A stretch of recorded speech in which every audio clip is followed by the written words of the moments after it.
61A में क्या लिखा है कि ईवीएम का इस्तेमाल किया जा सकता है अगर आप डीएम का, आरओ का, रिटर्निंग ऑफिसर का जी। स्पीकिंग स्पीकिंग ऑर्डर होना चाहिए उसके लिए।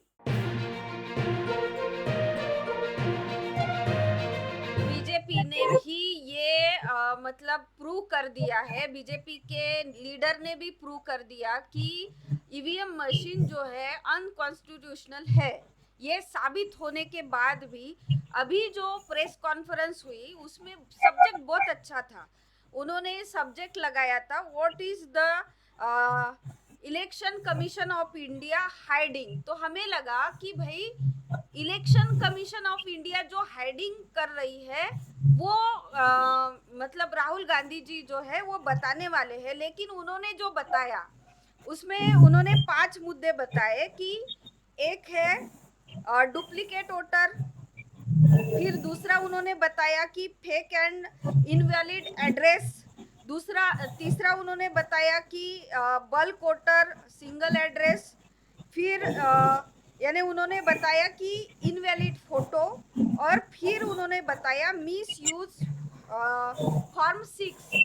तो इसका मतलब है अगर वो आपको बुलाते, सर आप तो 2004 से यहाँ पे रिसर्च कर रहे, अगर वो मुझे मौका दे तो आपके साथ अगर मतलब ये बात किसी के माध्यम से पहुंच रही है तो मैं चाहती हूँ कि राहुल गांधी भी आपके साथ डिबेट में बैठे और सोशल मीडिया पे भी वो अपना मतलब विचार रखे और सबको समझाए कि मैंने जितना बताया।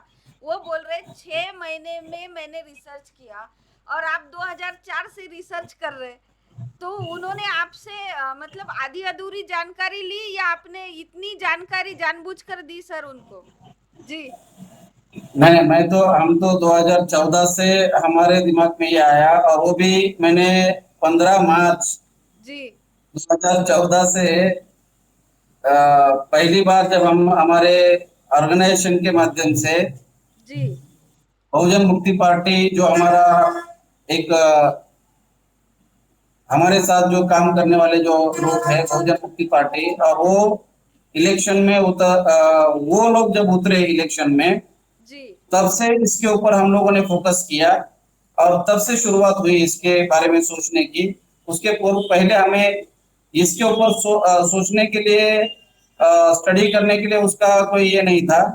जी। मैं ये बात बता रहा था आपको कि 2000, ये जो सुब्रमण्यम स्वामी ने बुक लिखा, electronic voting machine unconstitutional and tamperable, उसमें जी। पीपल्स रिप्रेजेंटेशन एक्ट के बारे में बताते हुए उन्होंने ये बात कही थी कि 2004 का इलेक्शन, 2009 का इलेक्शन, इलेक्शन कमीशन ने पीपल्स रिप्रेजेंटेशन एक्ट के एक्ट का वायलेशन करते हुए जी। ये 2004 का इलेक्शन किया, 2009 का इलेक्शन कंडक्ट करवाया। मतलब ये कांग्रेस पार्टी जानती है जी। कि ये जो 2004 का इलेक्शन है, ये धोखाधड़ी से हम लोगों ने जीता, घोटाला करके जीता 2004, और 2009 का इलेक्शन कांग्रेस भली भांति जानती है कि ये इलेक्शन हमने घोटाला करके जीता।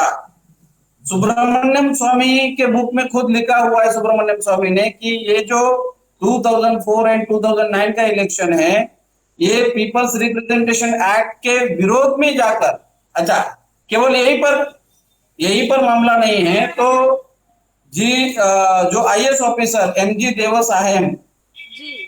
जिनको हमने, अभी उनकी उम्र 80 साल की है, वो आईएएस ऑफिसर रहे इंडियन एडमिनिस्ट्रेशन सर्विसेज में, वो आईएएस ऑफिसर थे। जी। उन्होंने उनको हमने हमारे जो बामसेफ का जो नेशनल कन्वेंशन होता है पिछले साल का, 2024 का जो नेशनल कन्वेंशन था, उस नेशनल कन्वेंशन में उनको इनॉग्रेटर करके हम लोगों ने बुलाया था, इनवाइट किया था। तो उन्होंने, उनकी उम्र की वजह से वो तो आ नहीं पाए, लेकिन उन्होंने वीडियो भेजा था, और वो वीडियो हम लोगों ने नेशनल कन्वेंशन में लगाया था।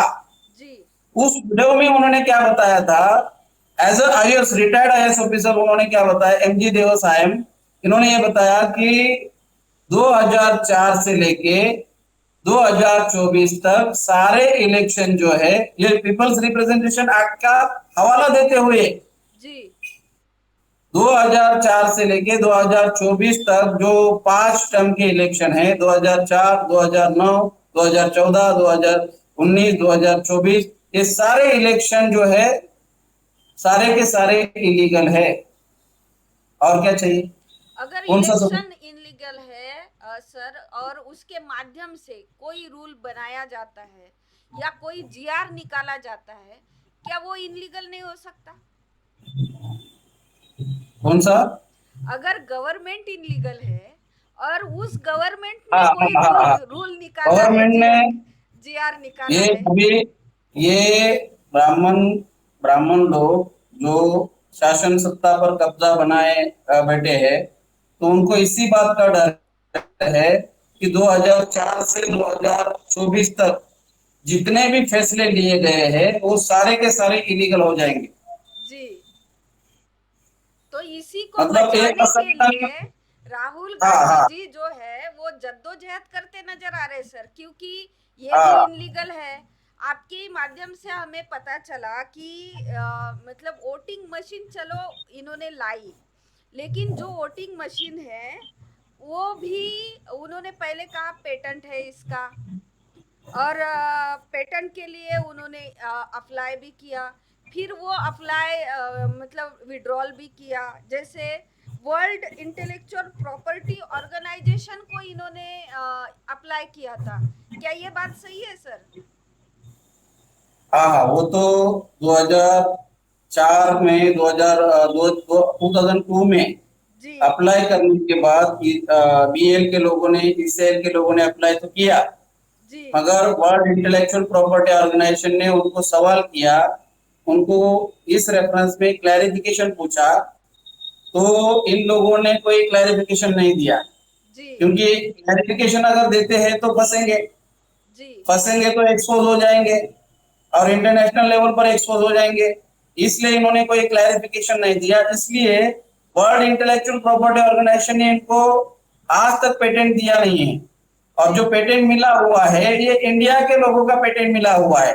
इंडियन गवर्नमेंट जिसके जिसके कंट्रोल में, जो ब्राह्मणों के कंट्रोल में वो जो पेटेंट देने वाली संस्था है इंडिया की, वो तो गवर्नमेंट के कंट्रोल में है। ईसीएल ईसीएल का कंट्रोल, ईसीएल और बीईएल जो है, ये इलेक्ट्रॉनिक वोटिंग मशीन बनाने वाली जो कंपनियां हैं, ये भी गवर्नमेंट के कंट्रोल में है। जी दूसरी सबसे महत्वपूर्ण बात इसमें आपको बताना चाहता हूं, माननीय वामन मेश्राम साहब ने 8 अक्टूबर 2013 के बाद, 8 अक्टूबर 2013 का जो जजमेंट है, उस जजमेंट में सुब्रमण्यम स्वामी ने जो बात उठाई थी, और उस जजमेंट में उसके पहले एक बात मैं आपको बताना चाहता हूँ। क्या हुआ था कि ये जो वीवीपीएटी मशीन लाने के पीछे सबसे बड़ा रीजन जो था, सुब्रमण्यम स्वामी, चंद्रबाबू नायडू, हरि प्रसाद, इनके माध्यम से इंटरनेशनल लेवल पर ईवीएम मशीन को हैक करके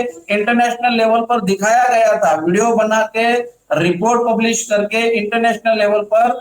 ये जो रिपोर्ट पब्लिश किया गया, ये 29 अप्रैल 2010 को जी चुनाव आयोग की, जी महाराष्ट्र गवर्नमेंट की, महाराष्ट्र की ईवीएम, मुंबई की ईवीएम, हरिप्रसाद ने और दो इंटरनेशनल एक्सपर्ट ने, जी इंटरनेशनल लेवल पर जो हैकर है, एक का नाम है जे एलेक्स अल्दरमैन, मिशिगन यूनिवर्सिटी की कंप्यूटर साइंस का प्रोफेसर एक्सपर्ट, जी और रोब गांगरी।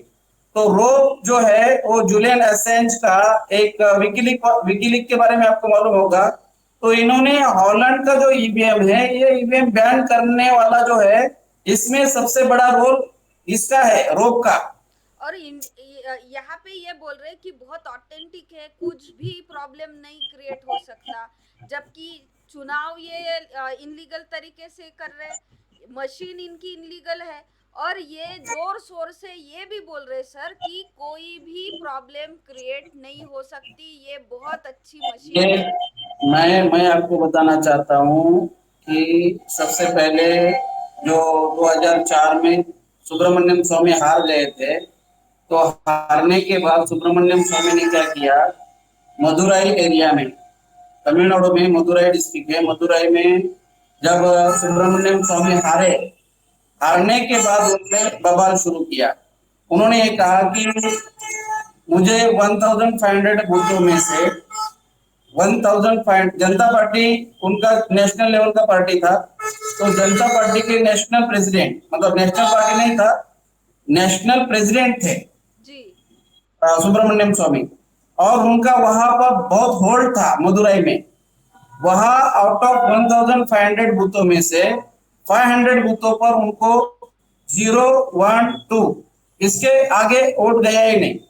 012 ईवीएम से 2004 में। तो सुब्रमण्यम स्वामी ने क्या किया, सुब्रमण्यम स्वामी ने इसके विरोध में आवाज उठाई और फिर 2009 में उन्होंने इलेक्शन कंडक्ट नहीं किया।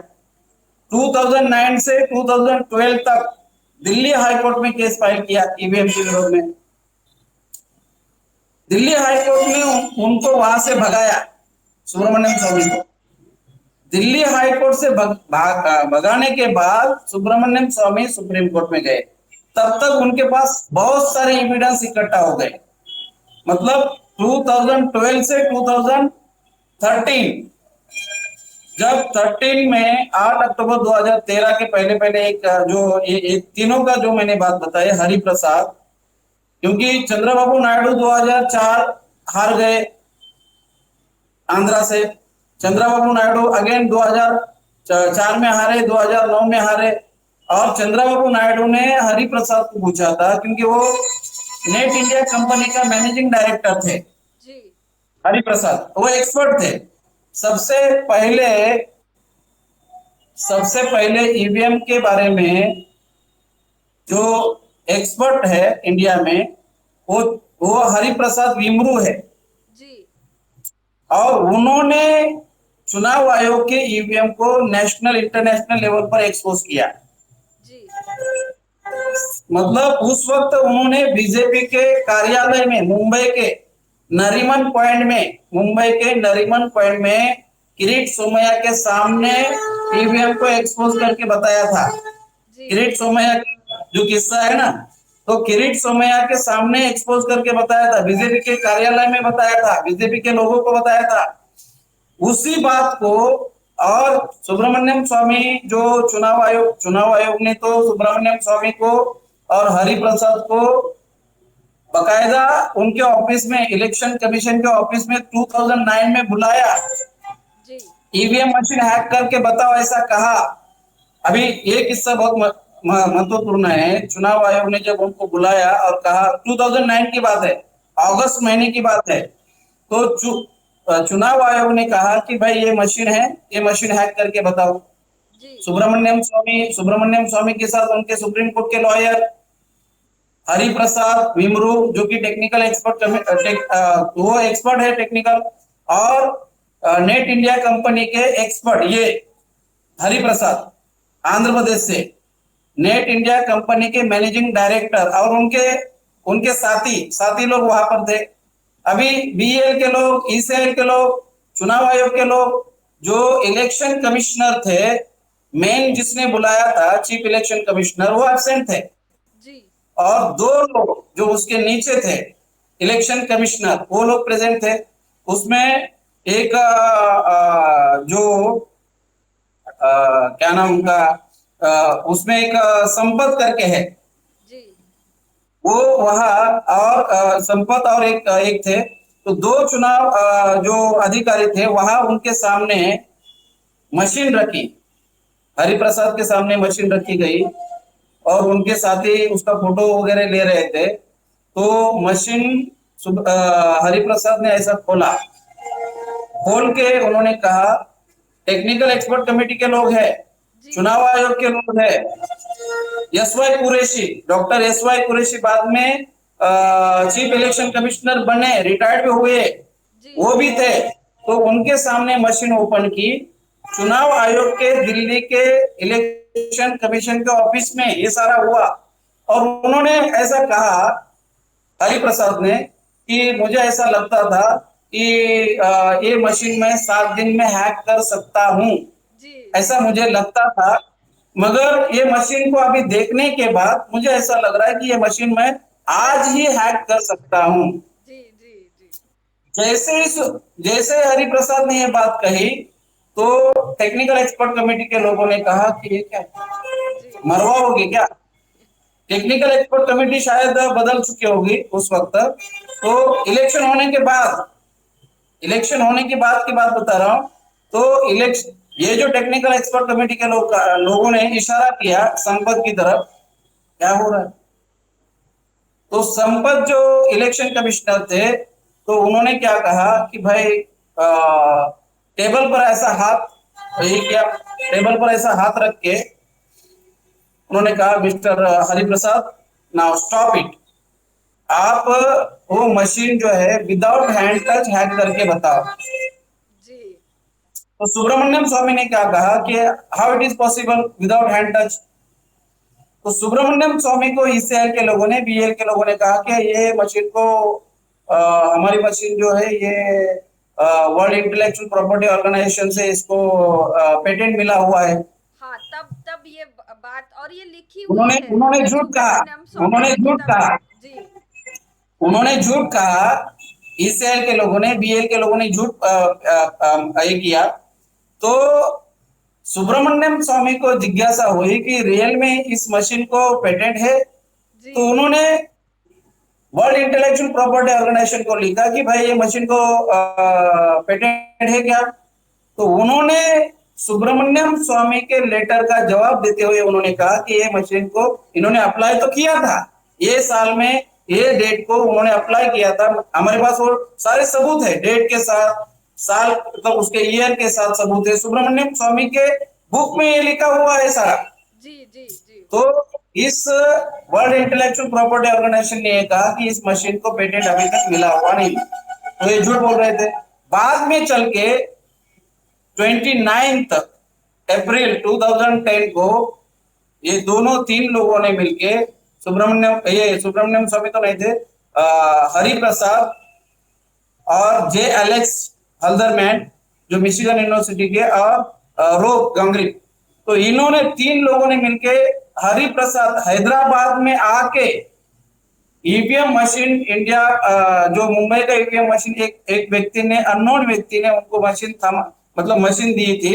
और वो मशीन उन्होंने इस कंडीशन पर दी थी कि आपको मैं 24 आवर्स ये मशीन आपके पास देता हूं, विद इन 24 आवर्स आपने ये बताना है कि ये मशीन हैक हो सकती है। उन्होंने 20 इंडिया मतलब इंडियन गवर्नमेंट की मशीन, जी वो मशीन हैक करके बताई, रिकॉर्ड, उसका वीडियो बनाया, जी पेपर लिखा, रिकॉर्ड रिकॉर्ड बनाया, डिटेल रिकॉर्ड बनाया। मतलब कंट्रोल यूनिट के बारे में, चिप के बारे में, माइक्रो कंट्रोलर चिप के बारे में सारा सारा डिटेल उन्होंने रिकॉर्ड किया। जी और फिर उन्होंने ये कहा कि ये मशीन किस तरह से हैक होती है। जी ये दुनिया वालों ने देखा, और इंटरनेशनल लेवल पर 29 अप्रैल 2010 को ये इसको ये वीडियो भी पब्लिश किया गया। जी अभी अभी भी इस रेफरेंस में जे एलेक्स का एक घंटे का वीडियो भी है अभी। ये तो फिर भी चुनाव आयोग क्या बोलता है कि ये हमारी मशीन स्टैंड अलोन है। जी हमने पिछले साल की एक जानकारी आपके सामने रखना चाहता हूं। चुनाव आयोग ने उनके वेबसाइट पर सीक्रेसी ऑफ वोट एक्चुअल, जी जी उन्होंने, चुनाव आयोग ने क्या किया था कि फ्रीक्वेंटली आस्क्ड क्वेश्चन, जी फ्रीक्वेंटली आस्क्ड क्वेश्चन में चुनाव क्वेश्चन आयोग को नंबर जो लोग 25। सवाल, जी, क्वेश्चन नंबर हाँ, 25। जो लोग सवाल करते हैं, तो सवाल के बारे में लोगों ने जो सवाल किया, तो चुनाव आयोग ने क्या कहा कि ये हमारे सामने लोगों ने सवाल किए हैं जी और इस सवाल का ये जवाब है। तो फ्रीक्वेंटली आस्क्ड क्वेश्चन में क्वेश्चन नंबर 25, वो 7 पेज का डॉक्यूमेंट चुनाव आयोग के वेबसाइट पर था। था। लास्ट ईयर 14 सितंबर तक ये डॉक्यूमेंट था। जी तो वो डॉक्यूमेंट था, उसमें क्या लिखा था, क्वेश्चन नंबर 25 में क्या लिखा था कि उन्होंने क्वेश्चन लिखा था कि क्या ईवीएम में जो डाला गया वोट है, तो वो वोट किसने किसको वोट किया, इसको रिवील किया जा सकता है क्या, इसको पता लग सकता है क्या किसने किसको वोट किया। तो चुनाव आयोग का आंसर क्या था? हाँ, किसने किसको वोट दिया, अगर बैलेट यूनिट को, ये जो सॉरी कंट्रोल यूनिट को डिकोडर लगाया जाए, जी कंट्रोल यूनिट को डिकोडर लगाया जाए तो ये पता लग सकता है कि किसने किसको वोट दिया। इसका प्रिंटिंग स्टेटमेंट दिया जा सकता है। ये चुनाव आयोग ने अपने वेबसाइट पे डाला, जी तो ये इसका मैंने स्क्रीनशॉट निकाला और सोशल मीडिया पे डाला। जैसे सोशल मीडिया पे डाला, बाद में मुझे पता चला कि चुनाव आयोग ने वो सारा डॉक्यूमेंट गायब कर दिया। जी मेरे पास वो डॉक्यूमेंट है, स्क्रीनशॉट है, चुनाव आयोग के वेबसाइट का स्क्रीनशॉट है। चुनाव आयोग को चैलेंज देता हूं मैं इस वीडियो के माध्यम से कि ये बात मेरी झूठ है, ये लोगों के सामने लाना चाहिए। जी आप तो मैंने दूसरा वीडियो बनाया, वीडियो बना के मैंने ये कहा कि भाई तो आपने तो आपके वेबसाइट से डिलीट किया, वो तो बात सही है, ठीक है, आपने आपके वेबसाइट से डिलीट किया, मगर 8 अक्टूबर 2013 का जो जजमेंट है, 8 अक्टूबर 2013 के सुब्रमण्यम स्वामी के जो केस का जो जजमेंट है, उस जजमेंट में वो तो चुनाव आयोग के खिलाफ था और वो वीवीपीएटी मशीन लगाने के लिए वो जजमेंट दिया गया था। तो उस जजमेंट में चुनाव आयोग के तरफ से जो वकील है, वो वकील दलील दे रहा है, जी stand of the election commission of India. Election commission of India का ईवीएम को लेके क्या स्टैंड है? तो चुनाव आयोग का वकील क्या बोल रहा है उसमें पैरा नंबर 13 में कि ये जो मशीन है ये स्टैंड अलोन है, इसकी प्रशंसा, इसकी तारीफ दुनिया में, अब्रॉड में हो रही है, और इसमें खासियत क्या है? तो इसको अगर डिकोडर लगाया जाए तो हम किसने किसको वोट दिया ये प्रिंटिंग स्टेटमेंट दे सकते हैं। और ये चुनाव आयोग का वकील कह रहा है। चुनाव आयोग का वकील सुप्रीम कोर्ट के जजमेंट में वो सारा आया हुआ है। तो मैंने चुनाव आयोग को वीडियो बना के कहा कि भाई आपने आपके वेबसाइट से तो डिलीट किया जी डॉक्यूमेंट 7 पेज का, मेरे पास तो है, जी आपने आपके वेबसाइट से क्वेश्चन भी डिलीट किया, okay, no problem. Supreme court का 8 अक्टूबर 2013 का जो जजमेंट है उससे वहां से कैसे डिलीट करोगे? जी जी बिल्कुल। वहां से कैसे डिलीट करोगे? दूसरी महत्वपूर्ण बात, अभी आपको 2019 का महत्वपूर्ण बहुत सारा है, मेरे पास बहुत सारे एविडेंस है, जी आपको ये बात बताता हूं।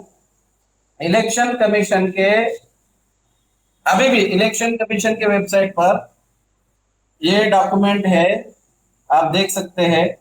जी ये क्या है इसके बारे में अभी मैं जानकारी देता हूं। इसमें लिखा है 25 मई 2019 election commission of India press note.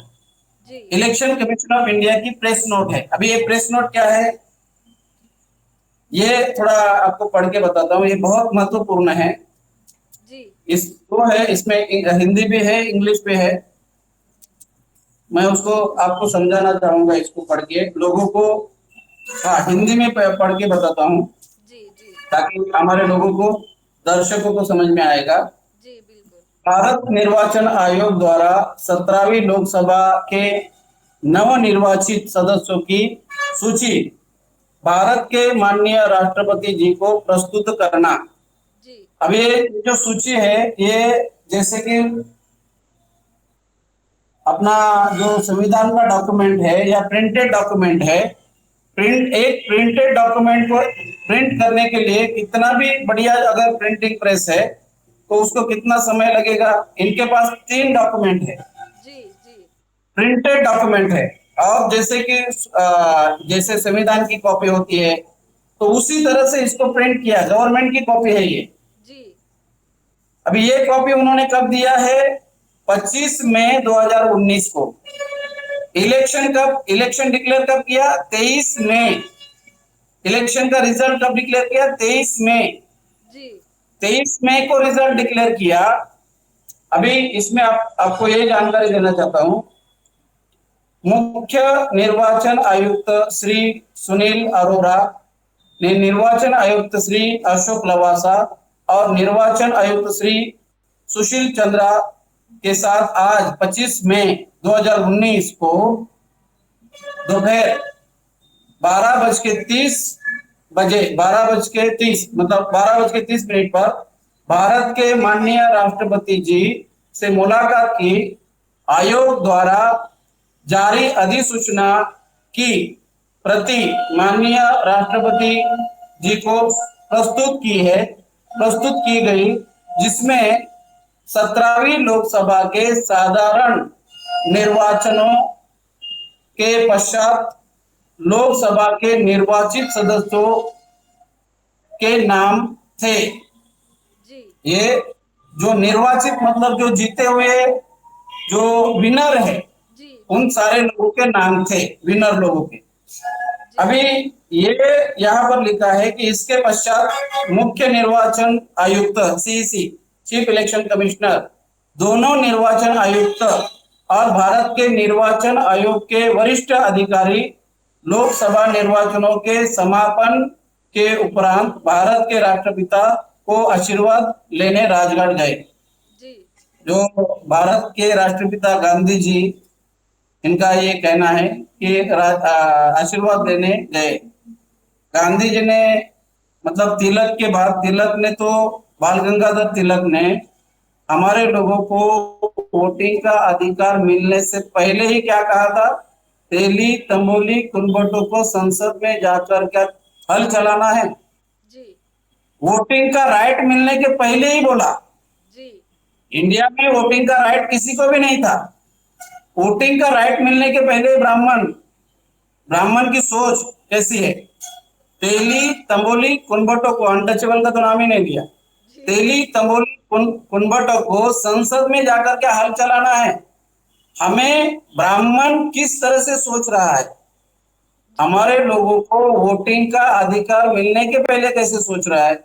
और जो राष्ट्रपिता जिसको कहा जाता है, ये जो गांधी है, गांधी पाखंडी पाखंडी उन्होंने, बाबा साहब डॉक्टर अंबेडकर ने 17 अगस्त 1932 को हमारे लोगों को वोटिंग का राइट मिलने के बाद वोटिंग के राइट के विरोध में जाकर फास्ट अनटू डेथ, जी मतलब वोटिंग का राइट मिलने के बाद और वोटिंग का अधिकार मिलने के पहले मतलब ये कह इन सकते हैं लोग सर कि गांधी जो है वो आपको वोट ये का ये अधिकार, एक मिनट सर, एक मिनट। वोट का अधिकार ना मिले इसके लिए फास्ट रख रहा था, उपवास रख रहा था। और बाबा साहब ने हाँ हाँ कहा हाँ कि ये अधिकार के लिए मैं अपनी जान भी दे सकता हूँ, ये पोल को भी अगर आप मुझे बांध कर फांसी भी दोगे तो भी मैं ये अधिकार छोड़ने वाला नहीं हूँ। कितना जरूरी है ये हमारे लोगों ने सोचना चाहिए। ये सारा जो खेल चल रहा है उसके पीछे अगर षड्यंत्र को समझना है तो ये समझना बहुत जरूरी है। जी कंटिन्यू कीजिए। हाँ, अभी मैं ये पीछे गया, ये राष्ट्रपति मतलब राष्ट्रपिता को ये लोग मिलने गए, इसी दिन मिलने गए। इसके पीछे का क्या कारण है, ये भी इसमें आएगा। तो ये यहाँ पर ओवरऑल क्या बोल रहे हैं, क्या बोलना चाहते हैं? 25 तारीख को इलेक्शन कमीशन ऑफ इंडिया, आज भी ये प्रेस नोट इलेक्शन कमीशन के वेबसाइट पर अवेलेबल होगा। जी तो इसमें उन्होंने कहा है कि भाई हम लोगों ने राष्ट्रपति को, चीफ इलेक्शन कमिश्नर और 2 इलेक्शन कमिश्नरों के माध्यम से राष्ट्रपति रामनाथ कोविंद को वो लिस्ट सुपुर्द की है। जी जो निर्वाचित लोग हैं 542, एक्चुअल 543, मगर 542 लोगों का इलेक्शन हुआ था। और एक जो इलेक्शन था वेल्लोर तमिलनाडु का, वो इलेक्शन नहीं हुआ था, पोस्टपोन हुआ था, इसलिए 542 लोगों का लिस्ट होगा। जी उन्होंने कहा कि जो जितने कैंडिडेट विन हो गए हैं उनका लिस्ट हम सुपुर्द कर रहे हैं राष्ट्रपति को। जी अभी राष्ट्रपति को ये सुपुर्द कर रहे हैं, ये कब कर रहे हैं? 25 तारीख को 12 बज के मतलब 12:30 बजे। 23 को रिजल्ट डिक्लेयर हुआ, जी 24 का एक दिन, 25 के 12 बजे इन्होंने ये लिस्ट राष्ट्रपति के हाथ में थमा दी। जी अभी क्या हुआ, मेरा ये बताने का मकसद नहीं है, मेरा बताने का मकसद क्या है, 27 तारीख को जी ये होने के बाद 27 तारीख को इलेक्शन कमीशन ने उनके इलेक्शन कमीशन के वेबसाइट पर 4 फेज के आंकड़े पब्लिश किए। जी इलेक्शन हुआ 7 फेज में, जी आंकड़े पब्लिश किए 4 फेज में। जी कितने आंकड़े पब्लिश किए? 373 सीट के पब्लिश किए। जी 373 सीट के आंकड़े पब्लिश किए। 4 फेज के आंकड़े होते हैं 373। जी 373 सीट के आंकड़े पब्लिश किए। पांचवा आंकड़ा पब्लिश नहीं किया, छठा पब्लिश नहीं किया, सातवां पब्लिश नहीं किया। 4 फेज के आंकड़े पब्लिश किए और उन्होंने क्या कहा कि 4 फेज के जब आंकड़े पब्लिश किए 373 सीट के मेंबर ऑफ पार्लियामेंट के सीट के, तो उसमें ये पाया गया कि 220 सीट्स पर जितना लोगों ने वोट डाला था उससे ज्यादा वोट निकला। जी तो मैं ये बताना चाहता था कि 27 मई 2019 को इलेक्शन कमीशन ने जो आंकड़े पब्लिश किए, वो आंकड़े कितने पब्लिश किए? 4 फेज के आंकड़े पब्लिश किए। जी 373 सीट के आंकड़े पब्लिश किए। उसमें भी मेंबर ऑफ पार्लियामेंट सीट के 373 सीट के आंकड़े पब्लिश किए। 5 फेज इलेक्शन हुआ, 7 फेज में आंकड़े पब्लिश किए 4 फेज के। जी और जब इलेक्शन कमीशन ने आंकड़े पब्लिश किए तो देखने में ये आया कि 220 सीट्स पर ज्यादा वोट निकले। जी जितना लोगों ने वोट डाला उससे ज्यादा वोट निकला, काउंटिंग में निकला। मतलब फॉर्म 17C जी जिस दिन वोट डाला जाता है वो वोट का रिकॉर्ड फॉर्म 17C में होता है। जिस दिन वोट काउंट किया जाता है वो रिकॉर्ड फॉर्म 20 में होता है। जी form 17 C C and 20 match होना चाहिए। बिल्कुल मगर 17 में जितना रिकॉर्ड है उससे ज्यादा रिकॉर्ड 220 सीट्स में फॉर्म 20 में निकला। 153 सीट में जो फॉर्म 17C में रिकॉर्ड है वो फॉर्म 20 में कम निकला। इक्वल होना चाहिए। अगर यहाँ पर लोगों ने 1 लाख वोट दिया, वो 1 लाख मान लो एक असेंबली एरिया में या एक पार्लियामेंट एरिया में, एक पार्लियामेंट एरिया में 1 लाख वोट दिया है मान लो, जी एग्जाम्पल के लिए 1 लाख वोट लोगों ने डाला, जी तो 1 लाख वोट ही निकलना चाहिए ईवीएम से। बिल्कुल तो डाला ईवीएम जितना है स्टैंड उतना ही अलोन है। निकलना चाहिए। इलेक्शन कमीशन चुनाव आयोग बोल रहा है ईवीएम स्टैंड अलोन है। इसकी तारीफ वर्ल्ड दुनिया में होती है। ऐसा इलेक्शन कमीशन का इलेक्शन कमीशन ऑफ इंडिया के लोग बोल रहे हैं। और 8 अक्टूबर 2013 के जो जजमेंट है उसमें भी बोल रहे हैं कि ये मशीन स्टैंड अलोन है। इलेक्शन कमीशन तो बार बार रिपीट कर रहा है कि ये मशीन स्टैंड अलोन है। इलेक्शन कमीशन मशीन अगर गड़बड़, मशीन में सबसे महत्वपूर्ण क्या है? एक तो मैं वो यहाँ पर आऊंगा, जो डेट एंड टाइम है उसमें गड़बड़ी हो सकती है, सोर्स कोड में गड़बड़ हो सकती है, गड़बड़ की जा सकती है। डेट एंड टाइम जो है उसमें ही प्रोग्राम किया जाता है। सोर्स कोड से भी प्रोग्राम किया जाता है। बहुत सारे लेवल पर, मतलब बहुत सारे लेवल पर प्रोग्राम किया जा सकता है। तो मैं आपको ये बताना चाहता था 27 तारीख को ये हुआ, मतलब 25 तारीख को उन्होंने ये लिखा हुआ है, लिस्ट सुपुर्द की राष्ट्रपति को। और 27 तारीख को चुनाव आयोग जो केवल 4 फेज के आंकड़े पब्लिश किए, फिर आपने इसमें क्या पब्लिश किया होगा? ये राष्ट्रपति को जो दिया, सारे जीतने वाले उम्मीदवार की लिस्ट दी, तो इसमें तो आपने जीतने वाले जो उम्मीदवार है, जो कैंडिडेट है, मेंबर ऑफ पार्लियामेंट है, इनके बारे में आपने ऑलरेडी इलेक्शन कमीशन के वेबसाइट पर है। फॉर्म 20 का पूरा डाटा यहाँ पे ही होगा फिर सर 17C आपका का आवाज कम आ रहा है। 17C का नहीं होगा, 20 का ही होगा सर। फिर तो वहां पे अगर बुक इन्होंने लिखी हुई है मतलब तय है जी। आपका आवाज आवाज थोड़ा ये हो रहा आवाज थोड़ा ही हो रहा है कि पूरा ही खराब आ रहा है सर? है। हेलो। हेलो। हाँ सर, आवाज हाँ हाँ, ठीक है। Yes yes. हाँ, मैं ये कह रही हूँ कि जो 17C का जो आंकड़ा है वो तो होगा ही नहीं फिर, क्योंकि आपने जो तय किया हुआ आंकड़ा है वो अगर मशीन में आपने फिक्स किया, फिर 20 के फॉर्म में आया, तो आंकड़ा फिर आपने मैं पढ़ा होगा जी। क्या वो मैं आंकड़ा था? आगे बताना चाहता हूँ। देखिए, 23 तारीख, 24 तारीख, 25 तारीख, 23 को इलेक्शन कमीशन ने रिजल्ट डिक्लेयर किया। जी मिलान, जो ईवीएम एंड वीवीपीएटी का जो मिलान है, करते करते तो सब लोग उठ के भाग गए, क्योंकि राहुल गांधी ने 4 बजे ही नरेंद्र मोदी को बधाई दी।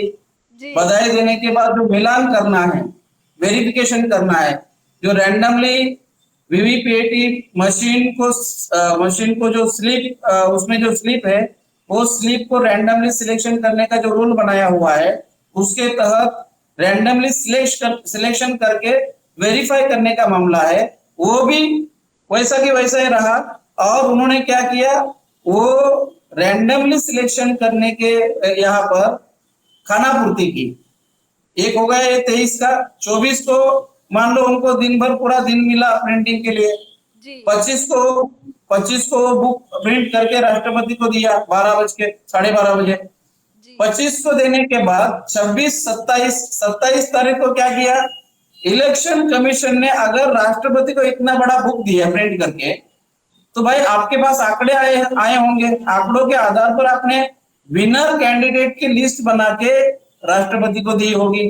जी तो अभी आप आपके खुद के वेबसाइट पर 27 तारीख को क्या कर रहे हैं, केवल 4 फेज का आंकड़ा पब्लिश कर रहे हैं, और उसमें भी ओके सर। 220 सीट पर जितना लोगों ने वोट डाला था उससे ज्यादा निकला, 153 सीट पर जितना लोगों ने वोट डाला उससे कम निकला।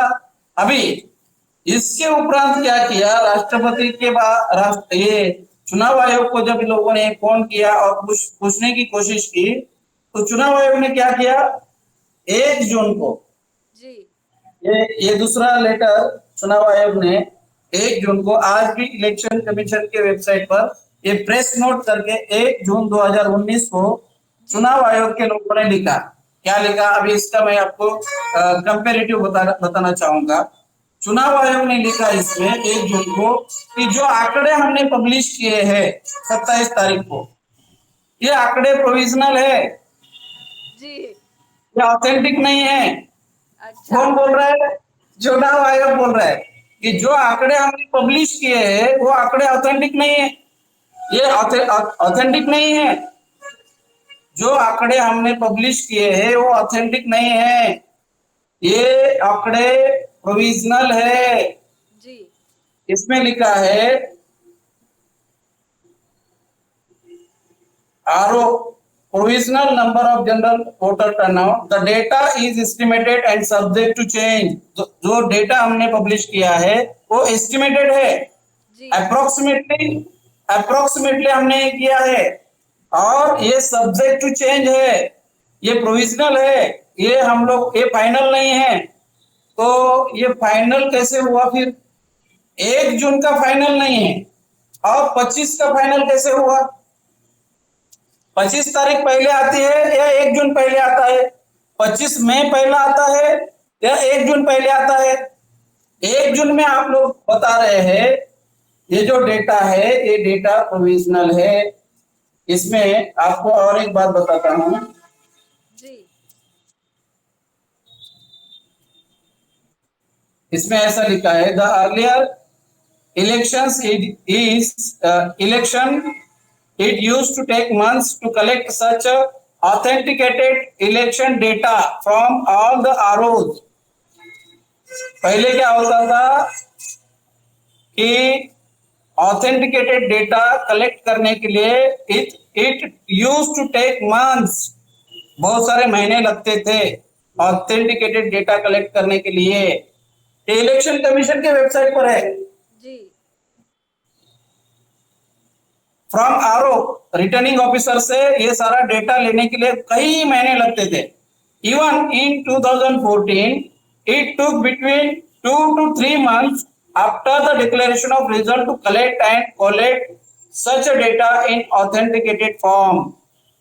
2014 में इनका ये कहना है कि 2014 में भी 2 से 3 महीना लगा, मगर 2014 में इन्होंने क्या किया था, हमारी जानकारी में क्या है कि 2014 में 16 मई 2014 को इलेक्शन डिक्लेयर किया, इलेक्शन का रिजल्ट डिक्लेयर किया, और 25 मई 2014 को इलेक्शन कमीशन ने रिजल्ट पब्लिश किया। जी अभी उस वक्त हमारे लोग उन्होंने अगर मैच किया होता तो उसमें भी गड़बड़ मिलती, मगर क्या किया था उस वक्त चुनाव आयोग ने 1 महीने में सारी की सारी मशीनें कबाड़ घोषित की। जी अभी यहाँ चुनाव आयोग क्या बोल रहा है,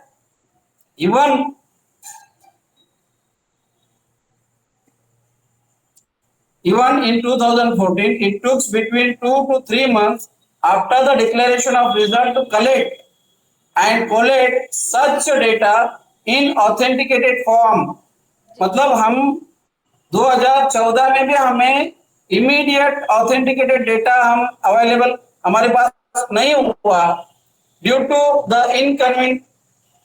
due to innovative IT initiative taken by the commission. This time the final data on vote counted has been made available within a few days of declaration of results।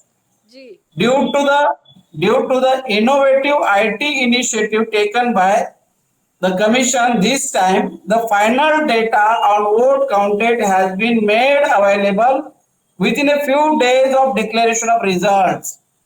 तो जो आईटी इनिशिएटिव है, IT expert लोग हैं, उनके माध्यम से हमें भी बहुत कम समय में ये डेटा उपलब्ध होगा।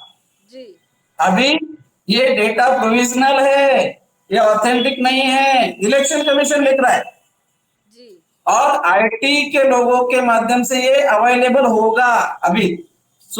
इसमें सबसे बड़ी बात बताना चाहता हूं, the reconciliation of voters data for all PC जी have been completed in all states, and the index forms of all 542 PC are expected to reach ECI from returning officer shortly। जी 542, मैंने कहा था ना 542 लोकसभा में इलेक्शन हुआ था, तमिलनाडु का वेल्लोर का एक सीट का इलेक्शन नहीं हुआ था। तो इन्होंने यहाँ पर कहा कि जो इंडेक्स कार्ड होता है, जी जो आरओ होता है, आरओ के पास सारा का सारा डेटा आने के बाद वो डेटा सारा रिकॉर्ड जो होता है पूरा मेंबर ऑफ पार्लियामेंट का एरिया का, वो डेटा उसका जो रिकॉर्ड होता है, उस रिकॉर्ड को इंडेक्स कार्ड बोला जाता है, जी और वो इंडेक्स कार्ड इलेक्शन कमीशन को भेजा जाता है। जी तो यहाँ क्या बोल रहा है चुनाव आयोग, क्या बोल रहा है कि 542 पार्लियामेंट्री कॉन्स्टिट्यूंसी पीसी मतलब parliamentary constituency are expected to reach ECI from returning officer shortly. जी आर एक्सपेक्टेड टू रीच, अभी तक आया नहीं है। 542 सीट का पार्लियामेंट्री कॉन्स्टिट्यूंसी का हमारे पास इंडेक्स कार्ड आया नहीं है। एक्सपेक्ट टू रीच जी shortly, expect to reach shortly. तो किस आधार पर ये आपने पब्लिश किया और राष्ट्रपति को दिया, जी समझ में आ रहा है? ये जो विनर कैंडिडेट का डेटा इलेक्शन कमीशन के पास आया नहीं, और फिर भी बुक ये धोखाधड़ी नहीं।